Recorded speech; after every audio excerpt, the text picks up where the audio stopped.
warahmatullahi wabarakatuh. Kami dari kelompok 7. Perkenalkan, nama saya Vira Silviana. Sebelah kanan saya Irma Rahmawati dan kiri saya Muhammad Rafiq Firdaus. Oke, kita akan menjelaskan materi tafsir tentang azab bagi orang zolim. Langsung saja kita simak video ini. Silakan menonton. A'udzubillahi minasyaitonirrajim. Bismillahirrahmanirrahim. Wa utbi'u fi hadhihi la'nata wa yaumal qiyamah bi'sar rifdul marfud. Dzalika bi anba'il qura naqussuhu 'alaika minha qa'imun wa hasid. Wa ma dzalamnahum walakin dzalamu anfusahum fama agnat anhum alihatuhum allati yad'una min dunillahi min syai'il lama jaa'a amru rabbik wa ma zaduhum ghairu tatbib. Wa kadzalika akhdhu rabbika idza akhadhal qura wa hiya zalimah inna akhdahu alimun syadid. dan mereka diikuti dengan laknat di sini di dunia dan begitu pula pada hari kiamat. Laknat itu seburuk-buruk pemberian yang diberikan. Itulah beberapa berita tentang negeri-negeri yang telah dibinasakan yang kami ceritakan kepadamu Muhammad. Di antara negeri-negeri itu sebagian masih ada bekas-bekasnya dan ada pula yang telah musnah. Dan kami tidak menzolimi mereka, tetapi merekalah yang menzolimi diri mereka sendiri. Karena itu tidak bermanfaat sedikitpun bagi mereka sesembahan yang mereka sembah selain Allah ketika siksaan Tuhanmu datang. Sesembahan itu hanya menambah kebinasaan bagi mereka.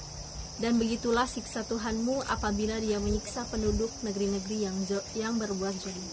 Sungguh siksaannya sangat pedih lagi keras. Dari surat Hud ayat 99 sampai 102, Allah menjelaskan tentang Raja Fir'aun dan pengikutnya. Di situ pengikutnya sangat mengikuti segala perintah Raja Fir'aun. Padahal perintahnya itu tidak mengandung kebenaran, melainkan mengandung kebohongan, kemusyrikan, kesesatan.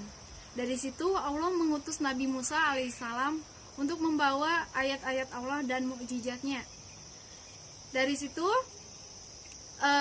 Nabi Musa memaparkan atau memberitahu mukjizat dari Allah Subhanahu wa taala dan menjelaskan bahwa Allah Subhanahu wa taala itu yang harus diyakini, diimani. Namun si pengikut dan Raja Fir'aun bukan percaya tapi malah menentang dia gitu. Dari situ Allah Subhanahu wa taala memberikan laknat yang sangat pedih, yaitu laknat di dunia, di akhirat dan di hari kiamat. Kemudian Allah menceritakan atau memberitahu siapa saja negeri-negeri yang dibinasakan dan dengan cara apa negeri itu dibinasakan. Ternyata Allah tidak menganiaya mereka, melainkan mereka yang menganiaya karena dia tidak meyakini Tuhan yang Maha Esa, melainkan mereka meyakini berhala-berhala yang tidak ada manfaatnya. Dari situ Allah melaknatnya dengan azab yang sangat pedih, sehingga mereka bisa jerak dan kembali kepada Allah Subhanahu wa taala. A'udzubillahi minasyaitonirrajim. Bismillahirrahmanirrahim. Alam ya'tikum naba'ul ladzina min qablikum qaumi nuhin wa 'adin wa thamud wal ladzina min ba'dihim la ya'lamuhum illallah. Ja'atuhum rusuluhum bil bayyinati faraddu aydiyahum fi afwahihim wa qalu inna kafarna bima ursiltum bi wa inna lafi sakkim mimma tad'unana ilaihi murib. Qalat rusuluhum afillahi syakkum fatiris samawati wal ard yad'ukum liyaghfir lakum min dunubikum wa yu'akhirukum ila ajalin musamma. Qalu in antum illa basrum misluna turiduna tasudduna amma kana ya'budu abauna fa'tuna bisultanin mubin. Qalat lahum rusuluhum inna nu illa basrum mislukum walakinnallaha yaumun la may yasha'u min ibadihi wa ma kana lana an na'tiyakum bisultanin illa biidznillah wa 'alallahi falyatawakkalul mu'minun. Wa ma lana alla natawakkala 'alallahi wa qad hadana subulana wa nasbiranna 'ala ma adaitumuna wa 'alallahi falyatawakkalul mutawakkilin.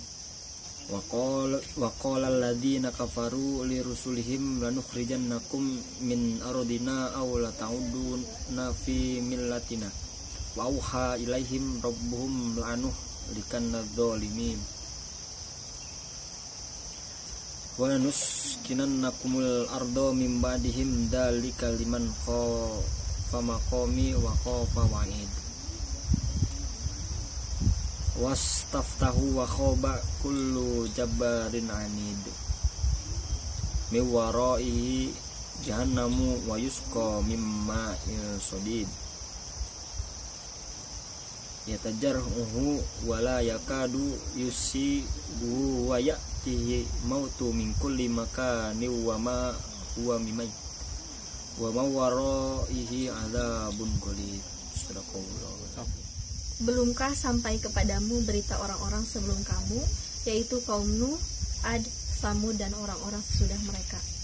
Tidak ada yang mengetahui mereka selain Allah. Telah datang rasul-rasul kepada mereka, membawa bukti-bukti yang nyata, lalu mereka menutupkan tangannya ke mulutnya karena kebencian, dan berkata, sesungguhnya kami mengingkari apa yang kamu disuruh menyampaikannya kepada kami, dan sesungguhnya kami benar-benar dalam keraguan-raguan yang menggelisahkan terhadap apa yang kamu ajak kami kepadanya. Berkata rasul-rasul mereka, apakah ada keraguan-raguan terhadap Allah, pencipta langit dan bumi? Dia menyeru kamu untuk memberi ampunan kepadamu dari dosa-dosamu dan menangguhkan siksaanmu sampai masa yang ditentukan.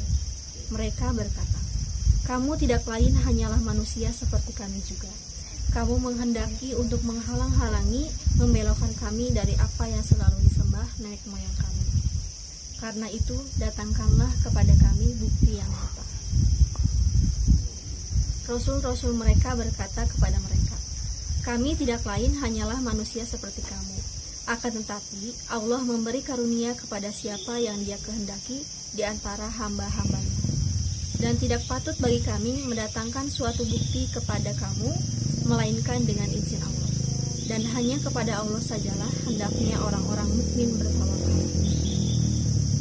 Mengapa kami tidak akan bertawakal kepada Allah, padahal Dia telah menunjukkan jalan kepada kami, dan kami sungguh-sungguh akan bersabar terhadap gangguan-gangguan yang kamu lakukan kepada kami, dan hanya kepada Allah saja orang-orang yang bertawakal itu berserah diri. Orang-orang kafir berkata kepada rasul-rasul mereka, kami sungguh-sungguh akan mengusir kamu dari negeri kami, atau kamu kembali kepada agama kami. Maka Tuhan mewahyukan kepada mereka, kami pasti akan membinasakan orang-orang yang zalim itu. Dan kami pasti akan menempatkan kamu di negeri-negeri itu sesudah mereka. Yang demikian itu adalah untuk orang-orang yang takut akan menghadap kehadiratku dan yang takut kepada ancamanku. Dan mereka memohon kemenangan atas musuh-musuh mereka. Dan binasalah semua orang yang berlaku sewenang-wenang lagi keras kepala. Di hadapannya ada jahanam, dan dia akan diberi minuman dengan air nanah. Diminumnya air nanah itu, dan hampir dia tidak bisa menelannya, dan datanglah bahaya maut kepadanya dari segenap penjuru. Tetapi dia tidak juga mati, dan di hadapannya masih ada azab yang berat. Ibrahim ayat 9-17 menjelaskan bahwa Allah menyebutkan atau menceritakan kepada kita berita-berita tentang kaum Nuh, kaum Ad, kaum Samud di masa silam yang mendustakan para rasul, yang jumlahnya itu sangat banyak sehingga hanya Allah lah yang mengetahui jumlahnya itu. Kemudian Allah menceritakan perdebatan yang berlangsung antara orang-orang kafir dan Rasul. Demikian itu karena ketika para Rasul mendapat jawaban keraguan dari pihak umatnya. Jadi Rasulullah menjelaskan kembali bahwa hanya Allah lah yang berhak disembah dan tiada lain, tidak bisa disekutukan dengan yang lainnya. Allah juga menceritakan tentang ancaman-ancaman kaum kafir kepada Rasul, yaitu mengusir para Rasul dari negeri-negeri mereka agar para Rasul jauh dan terbuang dari pandangan mereka. Hal tersebut seperti yang dikatakan oleh kaum Syuaib terhadap orang-orang yang beriman. Lalu Rasul berdoa kepada Allah dengan meminta pertolongan bagaimana menghadapi kaum-kaum yang mereka hadapi. Maka dari situ Allah menjawab bahwa orang-orang yang menentang terus Rasul akan dimasukkan ke dalam neraka jahanam. Dan di dalam neraka jahanam itu tidak ada minuman enak, melainkan minuman dari nanah yang panas dan api neraka yang telah tersedia di neraka. Dan apabila mereka tidak meminumnya, maka malaikat akan memaksa mereka dan mempukul-pukulinya. Sekian pemaparan materi dari kelompok 7. Kurang lebihnya mohon maaf. Semoga bermanfaat untuk kita semua. Wassalamualaikum warahmatullahi wabarakatuh.